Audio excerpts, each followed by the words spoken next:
Welcome to Stayf Draws. I'm Stayf, an illustrator and animator, and in this video I'm going to do a review about a very special book. It's about Tyrus Wong, and Tyrus Wong was a Disney artist who also created the style for Bambi.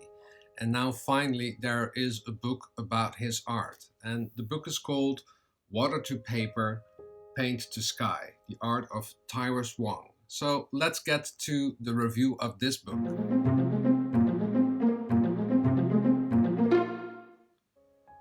This book is about the Chinese artist Tyrus Wong. I only knew his work he did for Bambi, but he did so many other things. This book was published in conjunction with the retrospective exhibition at the Walt Disney Family Museum in San Francisco in 2013 and 2014. The book is written by Michael Labrie, the museum's director of collection. Later, the exhibition moved to New York, and I really wanted to go, but I wasn't able. The book was only available at the Walt Disney Family Museum, and they didn't ship it to my country, so I was very happy that it finally became available on Amazon. Tyrus Wong was born in 1910 in China and immigrated to the United States when he was 9 years old. He traveled to the States together with his father. They first lived in Sacramento and later moved on to Pasadena, near Los Angeles. Later he studied at the Otis Art Institute in Los Angeles. Here he learned to paint in a Western style while combining it with his Chinese style of painting. He had several exhibitions. Before he started working at the Disney studios, he had to struggle to make a living as an artist.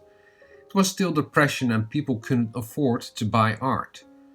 Tyrus made a lot of murals and more commercial things like menus for a restaurant called the Dragon's Den.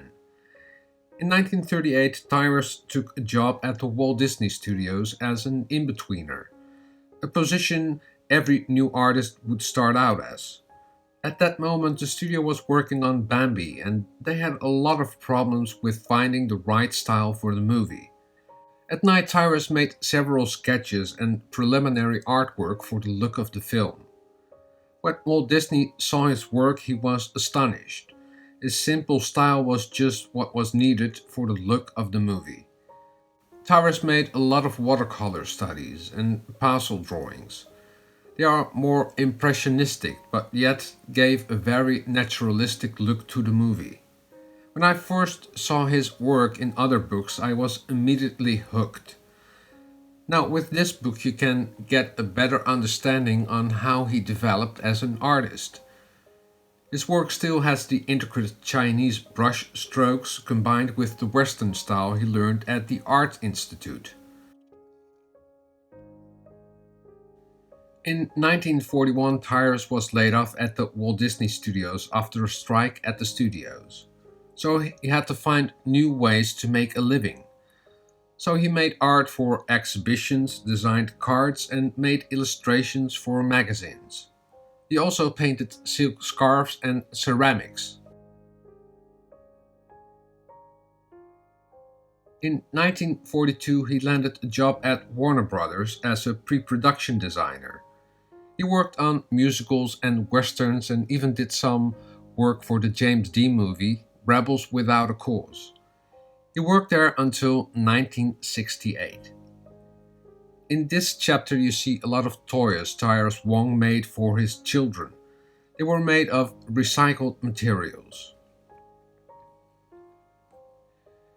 Between 1950 and 1980, Tyrus made several paintings that were different than his other work.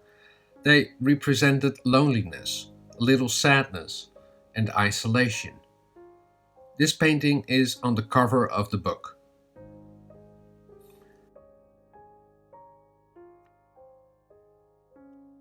When Tyrus Wong retired, he was restless. His wife said, "Why don't you fly a kite?" He took that to heart and started making kites with great designs. Once a month he would fly his new kites near Santa Monica Pier. Tyrus Wong is still a great inspiration to a lot of artists, and in the end of the book, you see a lot of great artists that worked at Disney who were inspired by Tyrus Wong. Tyrus Wong died on December 30, 2016 at the respectable age of 106. He left a great mark with his art, and thanks to this book, he will not be forgotten.